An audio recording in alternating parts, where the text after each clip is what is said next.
Ok, esos pasos de la integralidad que acabamos de ver, vamos a revisarlos uno a uno qué significan, qué significan o qué involucran cuando hablamos de la gestión integrada de residuos. Básicamente, podemos dividirlos en una identificación, para lo cual debemos saber qué cantidad de residuos se generan, qué tipos de residuos, qué características de los residuos, cuáles son los patrones que me intervienen en esa generación de residuos comportamentales de los usuarios. Otro fundamental es el tema de la sensibilización al generador, una sensibilización que debe ser permanente. Nosotros así estemos en la etapa final de aprovechamientos o tratamientos de residuos sólidos o disposición final, todas las decisiones que se tomen allí, todos los cambios tecnológicos y demás, deben ser informadas al consumidor. Si no se sensibiliza de manera permanente, la efectividad y el éxito de las tecnologías que involucremos, pues simplemente no se va a dar. Entonces es una comunicación cíclica y continua y permanente con los mismos. Se deben contemplar todos los aspectos de almacenamiento y presentación de los residuos sólidos, la recolección y transporte, el aprovechamiento y tratamiento y disposición final de los mismos. Estos serían los pasos generales que se plantean dentro de la gestión integral, pasos que van conectados. Un error en cualquiera de los eslabones me afecta el resultado final. Vamos a evaluar o vamos a revisar cada uno de los diferentes labores que estamos viendo. Voy a revisar cada uno de los tratamientos que estamos viendo. Voy a hacerlo de atrás hacia adelante. De estos dos pasos intermedios hacia adelante voy a pasar de la recolección de transporte, o voy a mirar en conjunto la recolección de transporte, el almacenamiento y la presentación de los residuos. Hablemos cuáles son los objetivos de la recolección y transporte. Básicamente buscan captar, almacenar y recolectar. También hacer recolección selectiva de los materiales potencialmente aprovechables y el transporte de estos residuos a plantas de tratamiento, aprovechamiento o disposición de residuos. Eso es, básicamente. Cuando nosotros hablamos de la planeación logística, todo el tema de recolección y transporte, debemos tener en cuenta cuál es el modo de operación, si ese es un modo de operación de recolección público o privado. Privado pensando, por ejemplo, el tema de residuos peligrosos, el tema de residuos como pilas, llantas, etcétera, digamos, puede ser un marco de operación de la recolección específico. En los sistemas de recolección selectiva, si existen o no, el tipo y número de recipientes de almacenamiento requeridos, el tipo y número de vehículos de recolección necesarios, los horarios, rutas y frecuencias para la recolección de los residuos, el personal necesario para la recolección de transporte, las necesidades de estaciones de transferencia en caso de que hubiese, y los costos de operación del sistema logístico. Es importante recordar que todos los costos de recolección y transporte en ocasiones pueden llegar a representar el 70% de los costos totales del sistema de aseo, valores muy fuertes, por lo cual es fundamental entender cuáles son cada una de las etapas y de los elementos que intervienen y poder optimizar cada uno de estos para disminuir costos. Miremos un poco cómo es el tema de recolección y de los residuos sólidos, pensando en el llenado, en la transferencia de camiones. Para poder verificar esto, nosotros debemos tener en cuenta que los recipientes cuáles son los recipientes de almacenamiento y cuál es su compatibilidad con los vehículos de recolección. Nosotros podemos tener diferentes tipos de vehículos de recolección, ya vamos a verlos, con carga frontal, lateral, horizontal, etcétera, y los sistemas deben estar acoplados. Yo no puedo tener un sistema de recolección, por ejemplo, con carga lateral, eh, donde no tenga sistemas de almacenamiento adecuados, sino que tenga bolsas. No va a ser factible llenarlos. Entonces, más adelante vamos a revisarlos. Ustedes pueden observar en esta diapositiva una cantidad de links que les estoy dejando para que puedan revisar un poco cómo son los sistemas de recolección y transporte en otros lugares. Como hemos visto, por ejemplo, en las vías de Guapi, en una fotografía en secciones previas, pues era una vía de muy mal estado, eh, es una vía que eventualmente un equipo de un peso importante, pues seguramente se va a quedar atorado, o vías muy pequeñas, pues no van a muy angostas, no van a permitir que pasen equipos bastante anchos, entonces esa adaptabilidad del equipo a las condiciones de la vida, a la geometría de la vida, es importante en el proceso de selección de las tecnologías para sistemas de recolección. La adaptabilidad del equipo del tren de topografía, lo hemos mencionado, tipo y densidad de los puntos de generación de residuos. Si yo tengo una zona donde definitivamente el volumen de residuos es bastante importante y mi cruteo, mi zona, pues, digamos, está contempla uno, dos o tres usuarios con esas mismas características, enviar un equipo recolector de baja capacidad, pues es ineficiente porque va a tener que hacer muchos viajes para poder hacer la cobertura completa en la recolección de residuos a este tipo de usuarios. Capacidad de la cuadrilla para operar el equipo, fundamental. Equipos muy mecanizados, equipos neumáticos y demás, requiere uno o dos operarios de la cuadrilla, mientras que equipos un poco más planos, menos tecnificados, pues van a querer una cuadrilla de 3, 4, 5 personas mínimo. Y pues hay que tener en cuenta cuál es el lugar y la forma de la descarga que se ha planteado para toda la ciudad. Hemos pasado de equipos de recolecciones no mecanizados en todos lados, entonces por fortuna Colombia ha pasado de los no mecanizados a los mecanizados, como los que ustedes ven, las típicas carretas de recolección. Por fortuna en los no mecanizados también estaban los de tracción animal que hemos venido erradicando pues del país. Están otros equipos no mecanizados que utilizan mucho los recicladores como los que vemos actualmente. Estas volquetas identifican como equipos no mecanizados de recolección, no tienen ningún proceso de compactación, tienen una afectación importante, tienen un riesgo importante en temas de seguridad ocupacional, en temas de seguridad hacia la vía y hacia los usuarios. Un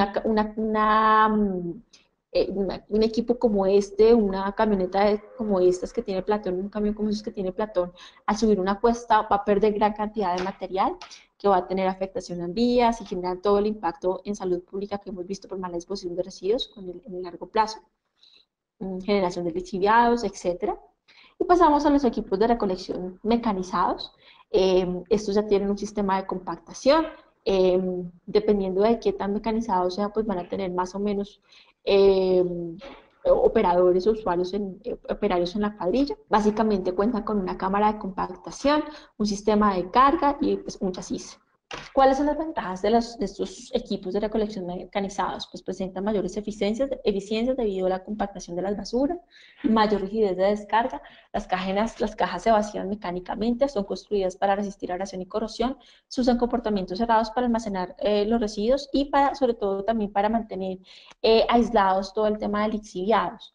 Como desventaja, hay una necesidad de equipos y personal adicional para el mantenimiento, generalmente los equipos deben ser importados, mecanismos de cargas de compactación aumentan el consumo de combustible, la inversión inicial en equipos con y compactación mecanizada pues son altos en comparación con equipos convencionales. Ahora, solamente si uno compara el costo del equipo, pero si uno entra a evaluar un poco cuál es el costo social y el costo laborales y demás, pues aquí tenemos dos equipos de recolección mecanizados, uno con sistema de carga frontal, como observamos acá, y uno con sistema de carga, perdón, trasera.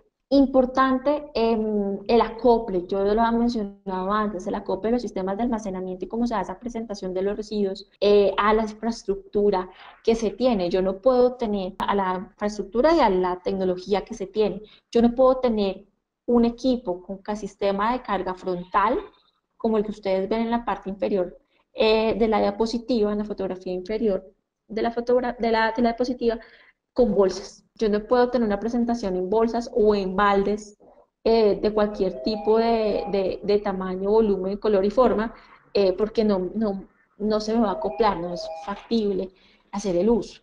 Aquí vemos unos sistemas de carga lateral.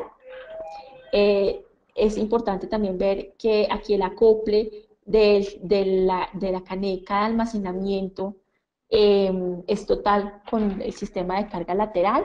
Esto se usa muchísimo en el Reino Unido. Es la municipalidad o la empresa operadora la que entrega las canecas donde se van a presentar los residuos a la empresa pues, prestadora. Tenemos algún otro tipo de recolección mecanizada, que son como los sistemas de almacenamiento superficial para contenedores un poco más grandes. Se utiliza mucho para soterrados. Hay unos equipos pues ya los equipos de compactación pues cambian son los mecanismos de compactación. Hay unos que utilizan presas de compactación como los que se ven acá, y otros que utilizan tambor giratorio como mecanismo de compactación, muy utilizados en Corea. Está la sección, la recolección neumática, como las que se observa en la fotografía, muy utilizada en Japón, y recolección subterránea o subterránea, que ya se empezó a usar en Santa Marta, en algunas zonas específicas de la parte turística. Los sistemas de llevados pueden variar. Ahí podemos tener sistemas de islas o puntos de recolección o sistemas de llevado, como se quieran llamar, y recolección puerta a puerta, la forma en la que se presentan los residuos. Esta forma de presentación se utiliza muchísimo en el país, lo que es recolección puerta a puerta. Actualmente nosotros usamos puerta a puerta tanto para residuos convencional, ordinarios, como para residuos potencialmente reciclables. Es muy común en algunos países que se trabaje sistema de llevados o islas de recolección o puntos de recolección para todo lo que tiene que ver con material potencialmente reciclable y la recolección puerta a puerta para residuos orgánicos y ordinarios comunes. Eh, Aquí hay unas frecuencias de recolección. Estas frecuencias de recolección son muy propias para países con estaciones, por eso tal vez ustedes ven que los residuos de poda dan 2 veces por año, lo cual sería imposible pues acá, pero sí es importante tener en cuenta la frecuencia. Eh, no es lo mismo tener una frecuencia para de recolección para clima de residuos ordinarios eh, en clima caliente y que sea la misma frecuencia para clima frío, de poder darnos un poco más espera, no es la misma frecuencia para material de vidrio que para residuos orgánicos, etcétera. Hay diferentes sistemas o métodos de recolección, sistemas de recolección no sistemáticos, sobre todo cuando se trabajan residuos voluminosos como neveras, electrodomésticos, otro tipo de demolición, por ejemplo, sofás, etcétera. Sistemas de doble vía son en los cuales uno se lleva el residuo, pero se deja la caneca, se entrega la caneca de poner y quitar. Este es muy parecido al que les mostré en el Reino Unido, que pueda devolverme un poco rápidamente para poder mostrarlo. Este es un sistema de recolección de doble vía. Se deja la caneca, viene en doble vía. A veces se cambia la caneca y se entrega una diferente, pero siempre hay el sistema de dejar.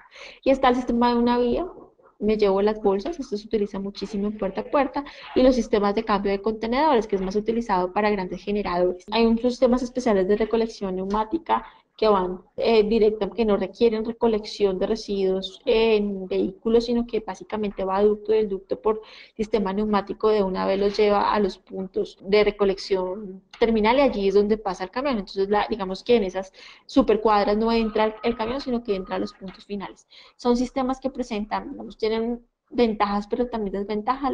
La principal desventaja es un tema de taponamientos que eventualmente puede llegarse a dar, de mantenimiento y sostenibilidad de este tipo de sistemas. Aquí tenemos otro sistema de recolección neumática.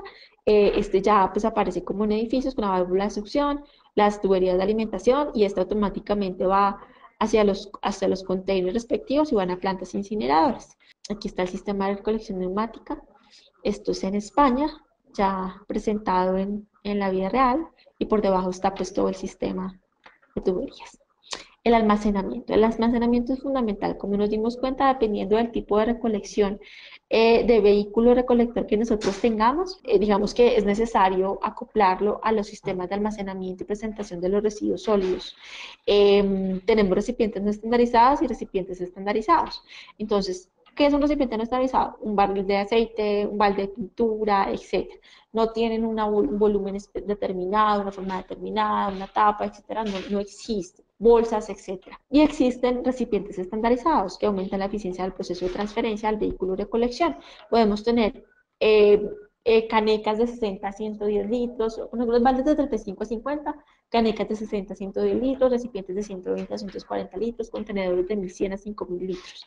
Allí vimos algunos. Y aquí tenemos las fotografías. Estos son los sistemas de presentación no estandarizados, típicos, en bolsas, etcétera. Eh, Hay unas bolsas también no estandarizadas. También se pueden encontrar bolsas estandarizadas, perdón, y bolsas no estandarizadas, entonces bolsas de supermercado que son como las más típicas, o algunas bolsas estandarizadas para recolección de ciertos tipos de materiales, como los residuos hospitalarios, que son uniformes en color, en características, densidad de la bolsa, entre otras, tamaños, etcétera. ¿Cuáles son las ventajas de usar bolsas? Pues que hay un ahorro de recipientes costosos, no requieren vehículos especiales, y las desventajas es que hay una generación adicional de residuos por la misma bolsa, ruptura de las bolsas que puede llevar a problemas de aseo, riesgos de seguridad para los trabajadores en su generación. También se presentan algún tipo de materiales de bolsas de papel y demás que ya no, que no son usadas realmente en Colombia para la presentación de los residuos. Eh, es importante la selección del tamaño de los sistemas de almacenamiento, cómo seleccionarlos. Si son recipientes pequeños, hay unas consecuencias, pues que el vaciado debe ser más frecuente, que se necesitan más recipientes, no hay disponibles sobre ruedas. Es muy importante, por ejemplo, tener en cuenta el tema de la frecuencia de vaciado y del número de recipientes, sobre todo cuando uno piensa en canecas en parques. ¿De qué tamaño debe ser esa caneca? ¿Qué tan frecuente entonces necesito mm, eh, ir a recoger los residuos por ellas? ¿Cuántos recipientes voy a colocar? Últimamente se están colocando muchos recipientes para la deposición de los residuos de materia fecal de los animales, de las mascotas, y son canecas demasiado pequeñas que necesitan una mayor recolección. Estamos pensando realmente en este tipo de necesidades o las estamos considerando cuando disponemos o colocamos una caneca de este tipo en los barrios. Ventajas o, digamos, elementos a considerar cuando son recipientes grandes, pues que deben ser vaciados de una manera menos frecuente, aunque podría ser un problema higiénico en climas cálidos por el tema de los olores. Entre más grande es el recipiente, mayor tendencia a depositar residuos voluminosos, entonces a veces se coloca alguna restricción en las tapas y demás para evitar este ruido que se puede generar con los usuarios. El material es un material, puede ser plástico, puede ser metálico. Cuando los materiales son plásticos, pues son mucho más livianos, más fáciles de manipular. Eh, tener en cuenta que en ellos no se pueden introducir objetos calientes o candentes y pues su vida útil es mucho más corta. Y cuando son metálicos, pues son recipientes mucho más pesados, solamente apropiados para recipientes pequeños o sobre ruedas, son más robustos y duraderos, se calientan más fácilmente bajo el sol, entonces en climas cálidos no puede ser la mejor solución. Ahora, aquí en Colombia tenemos el problema es que ellos tienden a robárselos más fácilmente por el costo del material. Aquí vemos algunos ejemplos de recipientes en diferentes países ya en uso, de almacenamiento. Aquí ustedes pueden ver todas las formas con ruedas estandarizadas, sin ruedas, etc. Hay algunos recipientes de almacenamiento para los hogares que pueden ir desde todas las tecnologías, la caneca básica convencional. Ahora hay unas canecas en hogares que tienen control de olores, cada 5 minutos te mata bacterias, bueno, son súper modernas, pero pues hay de todo. Aquí hay unos recipientes de almacenamiento mayores, de mayor volumen, mayor, casi tipo contenedor. Obviamente el sistema de recolección es diferente. Lo que les decía, cuando se trabajan mucho en otros países, los puntos o las islas son básicamente para material que es potencialmente reciclable. Quiero que noten, por favor, las canecas, digamos las tapas, las características de las tapas. Como les decía, entre más grande sea el contenedor, los usuarios tienden a colocar volúmenes, eh, residuos voluminosos con mayor frecuencia. Entonces, el sistema de la tapa del contenedor es fundamental. Ahora, muchas veces se trabajan con tapas circulares, cuando se trabaja, por ejemplo, con botellas de vidrio y demás, la misma tapa está indicando casi que lo que admite. Y hay otras tapas que solamente son para papel, entonces la rendija de la tapa es muy plana. Entonces, a veces la misma tapa ayuda muchísimo a incentivar ese tipo de técnicas. Aquí vemos algo que no debería pasar, que es que estos sistemas se me quedaron pequeños para el volumen de residuos que se me están generando. Ya vamos a hablar de ello porque es importante poder revisar todo el tema de eh, eh, identificar cuál es el mejor tamaño para cierto tipo de lugares. Aquí vemos otro tipo de recipientes de almacenamiento, un poco mayores. Ustedes van a poder encontrar en este link un flashmob, realmente como con creatividad se puede incentivar que la gente deposite los residuos donde se requiere que sean depositados. Otro tipo de recipientes de almacenamiento son aquellos que tienen compactación. Entonces hay unos que vienen con compactación integrada, compactadores integrados y demás. Cálculo del volumen de almacenamiento. ¿Por qué es importante tener en cuenta cuál es el volumen del sistema de almacenamiento, de la CANEC? Para evitar esto, para evitar que no se nos genere eh, eh, que yo alcance a recogerlo en la frecuencia que necesito. Entonces, básicamente ese volumen de almacenamiento tiene en cuenta una producción per cápita que está en kilogramos por habitante, eh, año con un número de usuarios respectivos en esa zona, una frecuencia de recolección que yo necesite manejar, la densidad de los residuos, el factor pico inverso del grado de llenado, que es un factor que se da en el marco de los sistemas de almacenamiento. Puede ser un factor pico del 60, el 80%, el 70%, o sea, lo determinan ustedes. Dependiendo un poco también de esa frecuencia de recolección que ustedes necesiten. De esa forma yo calculo el volumen. Esto era lo que les mencionaba que tal vez no había pasado aquí. Aquí hubo un mal cálculo del volumen de almacenamiento para la cantidad de residuos generados que se están presentando en esta zona de plásticos que les había mencionado con anterioridad. Hay diferentes sistemas de recolección. Eh, Hay sistemas de recolección en punto fijo y sistemas de recolección de puerta a puerta. Cuando hablamos de sistemas de recolección selectiva, también aplica lo mismo puerta a puerta y punto fijo. En puerta a puerta tenemos sistemas con un solo recipiente, con múltiples recipientes, con múltiples cámaras, sistemas de bolsa, de recolección de atado, caritativa, etc. Que es como más para las cosas caritativas, quieren decir sistemas de recolección de atado. Sistemas de punto fijo con contenedor de depósito, patio de reciclaje, bolsas de intercambio, recolección especial de residuos peligrosos, recolección especial de residuos de prueba. El otro tema fundamental a revisar todo el tema de la gestión de residuos es el ruteo. El ruteo tiene tres elementos importantes que estamos mencionando acá y que vamos a definir. Uno es la ruta, que es el recorrido específico que debe realizar el vehículo de recolección. La macroruta es la división de la ciudad que representa un sector operativo, el cual se asigna un número requerido de vehículos y un área del sector a cada vehículo. Y la microruta, que es el recorrido específico que debe realizar el vehículo de recolección durante el ciclo. Es donde se ha asignado, por donde tiene que pasar ese vehículo, cada vehículo individualmente, para recoger de la mejor manera posible los residuos generados. En esa línea es importante tener en cuenta que hay que hacer que cuando yo hablo de macro ruteo tengo que hacer una sectorización, dividir la ciudad o la zona asignada por sectores de acuerdo a la topografía, accidentes geográficos, malla vial, si hay ferroviaria, pues ferroviaria en los casos en los que exista, y pues algún tipo de áreas de operación óptimas. Y el dimensionamiento, definir números de sectores, viajes diarios, vehículos, usuarios atendidos, tamaño de la cuadrilla, entre otros. Entonces, ¿cuáles son mis consideraciones para planeación? Voy a dividirla en dos. Unas condiciones donde yo miro la generación, la zona y el equipo técnico y humano que requiero. Cuando yo miro la generación, debo mirar cuál es la cantidad de desechos o residuos que se estoy recogiendo en cada sector, cuál es la población de cada sector, con su efecto la densidad poblacional, el número de usuarios y la producción per cápita. Para determinar las zonas, se identifican los sectores de la ciudad que se recogen o las zonas donde ustedes tienen el derecho en la que se recogen los residuos y ya hay que clasificarla acorde con el uso de suelo, si residencial, comercial, institucional, industrial, etcétera.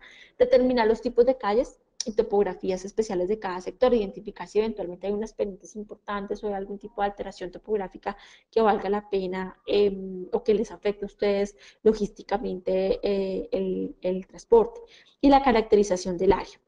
Y finalmente se mira el equipo técnico dentro de esta primera parte, el equipo técnico y humano. Entonces miramos cuáles son las especificaciones de vehículos que tenemos, cuál es el número que tenemos disponibles y el tipo de equipo seleccionado. Se determina el número de viajes del camión por turno y por día de trabajo, el número de turnos por vehículo y el número de vehículos y el número de turnos por vehículo. Hay que, no, creo que quedó un error. Dentro del marco, dentro de ese marco grande que les decía que era la planeación de la generación, zona y equipo, pues hay que tener en cuenta cómo va a estar mi macroruteo, cómo va a estar mi microruteo. Entonces yo puedo llegar a tener macroruteos de un solo ciclo, donde sale del parqueadero, hace todo el distrito de recolección y se va al sitio de exposición final, y del sitio de exposición final regresa al garaje o parqueadero, o puedo tener de más de un ciclo dentro de ese proceso de macro. Sale del parqueadero, va al distrito de recolección, va al sitio de exposición, y del sitio de exposición va nuevamente al distrito de recolección, nuevamente vuelve al sitio de exposición, dependiendo de cuántos ciclos necesite, y de allí va al garaje o parqueadero. ¿De qué depende este tipo de selección? Pues depende un poco de las distancias que se estén manejando y de los volúmenes de los transportes, vehículos que nosotros tengamos. ¿Cuáles son los parámetros más relevantes para todo el tema em, en las rutas de recolección o cuando yo voy a mirar ruteo de recolección? Entonces yo miro la duración de la jornada de trabajo, el número y tipo de equipos seleccionados, el número de turnos por vehículo, las características del área de recolección, el tiempo de cada punto de recolección, la descarga de los residuos, si es tiempo muerto, pues el tiempo muerto también que se asocia, la distancia entre los puntos de recolección, la distancia de la planta de aprovechamiento, tratamiento, disposición final o estación de transferencia si hubiese, la velocidad promedio durante la recolección y el transporte, las especificaciones de los vehículos, la topografía del terreno y el tráfico de la ruta. ¿Cuáles son las reglas generales? Hay unas reglas que están en el marco normativo, ustedes pueden ver el título F del RAS, hay de hecho una modificación de creo que era la resolución 605 de 1994, ya está modificada, sin embargo vale la pena rectificarla, pero se definen algunos parámetros generales, como que la recolección, la frecuencia mínima de recolección es de 2 veces, que se deben tener identificados los sitios en cada sitio de recolección previamente identificados. Se debe tener en cuenta las barreras como parques naturales, ríos y demás. Se debe procurar empezar cada circuito en una vía arterial para terminar en la misma vía. En zonas montañosas empezar la recolección de arriba hacia abajo, porque si yo la hago al revés, pues voy a tener un mayor consumo de combustible y eventualmente voy a tener pérdidas de material de residuos en la subida de la cuesta. Las partes elevadas deben procurar recogerse al comienzo de la ruta, por las razones que les mencionaba. En zonas de alto tráfico y vías arterias o zonas de alta producción de desechos, hacer la recolección por la noche o muy temprano en la mañana. Los sitios en donde se generan pocos residuos sólidos y la frecuencia de recolección de la misma, pues se deben tratar de atenderse en un solo sitio. Si hay pocos de residuos y la frecuencia es la misma, pues tratar de atenderlos en un solo sitio. Esto eventualmente se hace en algunas ciudades de nuestro país, especialmente cuando es difícil acceso en ciertas zonas donde los barrios, por ejemplo, se acceden por escaleras muy angostas eh, y que es imposible, entonces realmente se hace en un punto, en un solo punto, en una isla. El tiempo total de recolección debe más o menos ser equivalente para todas las rutas y hay que maximizar el número de giros a la derecha. Dentro de todo el tema, pues operatividad, era un poco lo que les mencionaba ahora que está involucrado, la distancia entre los puntos, la distancia a la planta de tratamiento, la velocidad promedio durante la recolección, el tráfico, la ruta, la frecuencia.